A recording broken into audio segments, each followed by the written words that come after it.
مصلحا ومجددا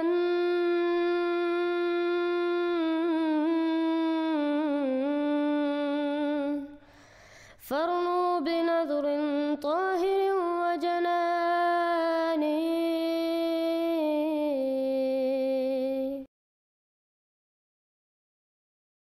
مجھے اپنے استاد ڈاکٹر اسرار صاحب کی بات جو میں صرف اپنے قریبی دوستوں کو بتاتا تھا، اب میں پبلکلی بھی آپ کو بتاتا ہوں، وہ یاد آئی. وہ اکثر اپنی ویڈیوز میں کہا کرتے تھے کہ جو شخص بھی رسول اللہ کے پیٹرن پہ دعوت شروع کرے گا صلی اللہ علیہ وآلہ وسلم، نبی صلی اللہ علیہ وآلہ وسلم کی ختم نبوت کی برکت سے ان کا پیغام ان کی امت تک پہنچائے گا، اس شخص کو ان تمام حالات و واقعات سے گزرنا پڑے گا جن سے رسول اللہ کو گزرنا پڑا صلی اللہ علیہ وآلہ وسلم. اگر اس وقت عبداللہ ابن ابی منافق تھا نا، تو ہماری اس دعوت میں بھی عبداللہ ابن ابی کی طرح کے منافقین آئیں گے. اگر رسول اللہ کے مقابلے پہ ابو جہل تھا، ہمارے مقابلے پہ بھی ابو جہل آئیں گے. جب بھی آپ دیکھ لیں قرآن حکیم کے اندر اللہ پاک نے جتنی علماء پر لعنتیں کی ہیں، علماء سو پر، عالم برتے ہوئے ڈر لگتا ہے.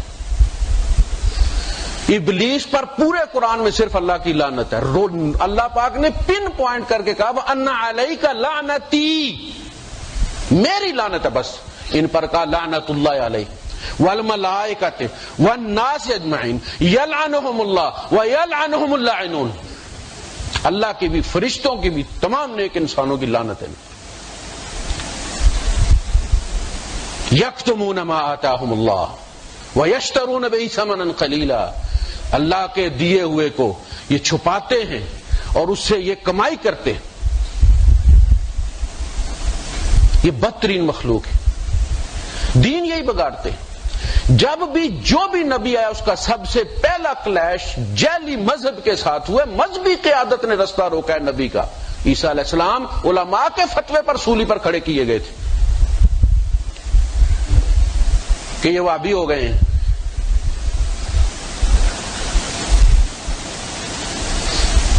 ابو لہب جو تھا یہ بحثیت چچا، اس کو مت لیں، یہ اس مذہب کا پیروکار تھا، یہ بیت اللہ کا متولی تھا، یہ مذہبی حیثیت میں حضور کا انکار کر رہا تھا. ابراہیم علیہ السلام کا باپ بت فروش بھی تھا، بت تراش بھی تھا، وزیر اعظم کا عہدہ رکھتا تھا، مذہبی پروہت تھا. اس نے بیٹے کی مخالفت باپ کی حیثیت سے نہیں کی، مذہبی پروہت کی حیثیت سے کی. اس آج اگر نبی کریم صلی اللہ علیہ وسلم خود تشریف لے آئیں اور آپ کا قول آپ کی نمائندگی کرتا ہے، اس قول کی جو بھی مخالفت کرتا ہے وہ اصل میں نبی کی مخالفت کرتا ہے. یقین کریں ان کا حال یہ قوم وہی کرے جو مکے والوں نے کیا تھا. یہ مولوی اسی طرح فتوے لگائیں ان پر جس طرح ابو لہب نے لگائے تھے.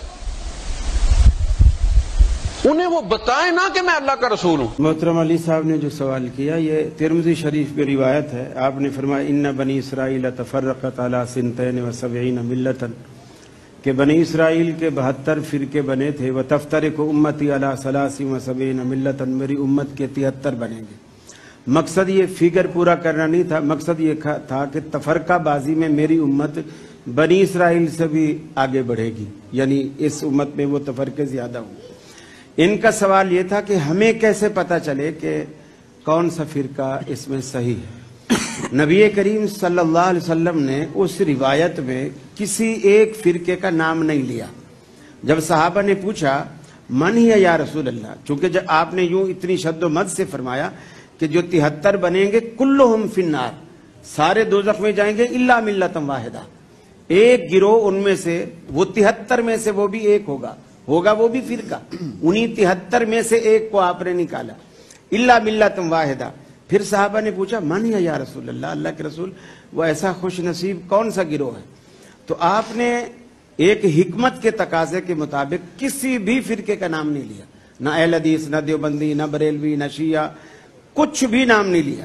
آپ نے اشارہ ایسا دیا کہ آج سے 1400 سال پیچھے ہمیں جانا پڑے گا اس فرقے کو پانے کے لیے. آپ نے فرمایا ما انا علیہ و اصحابی، جس طریقہ اور دستور پر آج میں یعنی 1400 سال پہلے آج میں اور میرے صحابہ ہیں، جو لوگ اس طریقے پر گامزن ہوں گے اور اپنی زندگی گزاریں گے وہ جنت میں جائیں گے، باقی سارے دوزخ میں جائیں گے۔ یہ بات بھی یاد رکھنی چاہیے کہ علماء نے یہ پہلے سے کہہ دیا ہوا ہے کہ اس فرقے کا نام احمدیہ ہوگا۔ اسی وجہ سے اللہ تعالیٰ اللہ جل شانہ نے اس آخری گروہ کو منہم کے لفظ سے پکارا تا یہ اشارہ کرے کہ معائنہ معجزات میں وہ بھی صحابہ کے رنگ میں ہی ہیں۔ سوچ کر دیکھو کہ 1300 برس میں ایسا زمانہ منہاج نبوت کا اور کس نے پایا؟ اس زمانے میں جس میں ہماری جماعت پیدا کی گئی ہے، کئی وجوہ سے اس جماعت کو صحابہ رضی اللہ عنہم سے مشابہت ہے۔ وہ معجزات اور نشانوں کو دیکھتے ہیں جیسا کہ صحابہ نے دیکھا، وہ خدا تعالیٰ کے نشانوں اور تازہ بزادہ تائیدات سے نور اور یقین پاتے ہیں جیسا کہ صحابہ نے پایا، وہ خدا کی راہ میں لوگوں کے ٹھٹھے اور ہنسی اور لان تان اور طرح طرح کی دل آزاری اور بد زبانی اور قطع رحم وغیرہ کا صدمہ اٹھا رہے ہیں جیسا کہ صحابہ نے اٹھایا، وہ خدا کے کھلے نشانوں اور آسمانی مددوں اور حکمت کی تعلیم سے پاک زندگی حاصل کرتے جاتے ہیں جیسا کہ صحابہ نے حاصل کی۔ یہ بڑی اہم بات ہے، ہمیں ہمیشہ یاد رکھنا چاہیے کہ حکمت کی تعلیم سے پاک زندگی حاصل کرنی ہے، قرآن کریم پر غور کرنا ہے، اور بڑا ضروری ہے۔ یہ فرمایا بہترے ان میں سے ہیں کہ نماز میں روتے اور سجدہ گاہوں کو آنسوؤں سے تر کرتے ہیں جیسا کہ صحابہ رضی اللہ عنہم روتے تھے۔ بہترے ان میں سے ایسے ہیں جن کو سچی خوابیں آتی ہیں اور علام الہی سے مشرف ہوتے ہیں جیسا کہ صحابہ رضی اللہ عنہم ہوتے تھے۔ بہترے ان میں سے ایسے ہیں کہ اپنی محنت سے کمائے ہوئے مالوں کو محض خدا تعالیٰ کی مرضات کے لیے ہمارے سلسلے میں خرچ کرتے ہیں جیسا کہ صحابہ رضی اللہ عنہم خرچ کرتے تھے۔ ان میں ایسے لوگ کئی پاؤ گے جو موت کو یاد رکھتے ہیں، یہ بھی بڑی اہم بات ہے، موت ہمیشہ یاد رکھنی چاہیے، اور دلوں کے نرم اور سچی تقوی پر قدم مار رہے ہیں۔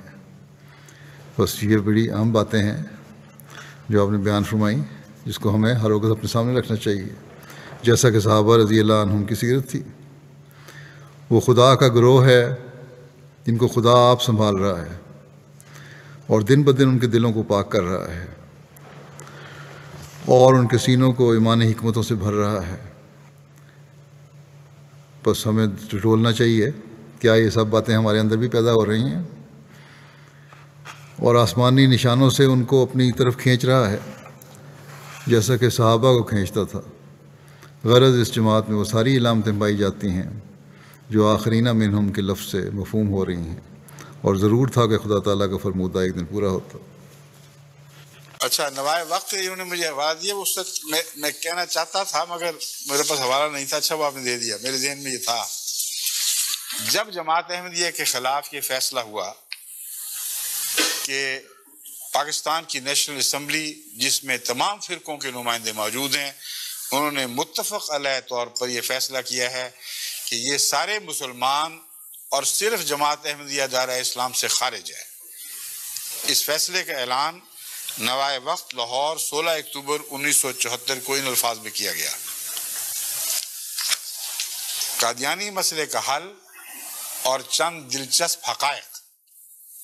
اسلامی تاریخ میں اس قدر پورے طور پر کسی اہم مسئلے پر کبھی اجماع نہیں ہوا۔ اس فیصلے کی ایک خاص اہمیت یہ ہے کہ اس پر اجماع امت بالکل صحیح طور پر ہوا۔ اسلام کی ساری تاریخ میں اس قدر پورے طور پر کسی اہم مسئلے پر کبھی اجتماع امت نہیں ہوا۔ اجماع امت میں ملک کے سب بڑے سے بڑے علماء دین اور حاملان شرع متین کے علاوہ تمام سیاسی لیڈر اور ہر گروپ کے سیاسی رہنما کما متفق ہوئے، اور صوفیاء کرام اور عارفین باللہ برگزیدگان نے تصوف و طریقت کو بھی پورا اتفاق ہوا۔ قادیانی فرقے کو چھوڑ کر جو بھی 72 فرقے مسلمان یہ تان ٹوٹ گیا، cat is out of the bag. اس کے اندر ہنسی آتی ہے دیکھ کے، اتنی بڑی بڑی بنیادیں ایسے دعوے بنائے تمام علماء شرع متین اور صوفیاء بزرگ و کرام، قادیانی فرقے کو چھوڑ کر جو بھی 72 فرقے مسلمانوں کے بتائے جاتے ہیں سب کے سب اس مسئلہ کے حل پر متفق اور خوش ہیں۔ اب بتائیں اپنا 72 ہونا مان گیا کہ نہیں؟ 72 ہونا مان گئے، فتویٰ اپنا لگائیں گے یہ محمد رسول اللہ کا فتویٰ چلے گا؟ اب بتاؤ، انہوں نے 72 ہونا تسلیم کر لیا، ہم بھی مان گئے، مگر فتویٰ 72 پر صرف رسول اللہ صلی اللہ علیہ وسلم کو چلے گا۔ اسی لیے اس فیصلے سے پہلے اس کا حوالہ دے کر اس وقت کے ہمارے امام حضرت خلیفۃ المسیح ثالث نے نیشنل اسمبلی میں بیٹھ کر ان کو مطلبہ کیا تھا کہ دیکھو تم نے خدا کے نام پر یہ حکومت لی ہے، محمد رسول اللہ صلی اللہ علیہ وسلم کے کلمہ پڑھ کے یہ حکومت لی ہے، تم اجتماعی طور پر حضور اکرم کے فیصلے کے خلاف بغاوت نہ کرو، تمہیں یہ تو حق ہے کہ تم میں سے ہر فرقہ یہ کہے کہ ہم جماعت ہیں، باقی 72 ہیں، مگر یہ حق نہیں ہے کہ اپنے آپ کو 72 بھی کہو اور جنتی بھی قرار دو۔ یہ وارننگ سن کر پھر یہ اعلان ہوا ہے۔ اب آپ فیصلہ فرما لیں خود ہی۔ If you have not yet subscribed, make sure to subscribe and click on the bell icon so you can get notifications for every new video. Also make sure to like and comment on the video and follow on Twitter and Instagram.